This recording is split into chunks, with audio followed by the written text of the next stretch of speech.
Hi, I am Kishor Bhatija, 45-year-old. I live in Iquique, Chile, South America.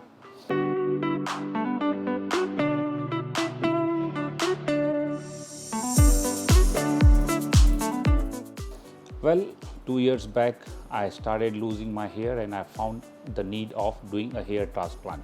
After doing a research, I was recommended by few friends like Turkey. Everybody was talking about Turkey. But then I says, why not India? Since I'm an Indian, the thought came in me, India is also a big, so why not to do in India? And then after doing a lot of research in India, to find who's the best doctor in India with a lot of experience, and then I came across a Dr. Bhavesh Gupta and many more, but my pick was Dr. Bhavesh Gupta, and then I started reading about his career, his experience, and saw his testimonials, his videos, reviews, and that's where I convinced myself that this is the place I should get done my hair transplant. And finally I came to India and have done my hair transplant here with Dr. Bhavesh Gupta.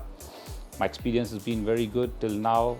The doctor is very good, professional, the team very gentle, very kind of them. Everyone is very professional in their work and very humble, very cooperative, and they are the best, and I can recommend whoever wants to can give a try to Dr. Bhavesh Gupta in Mumbai. Thank you.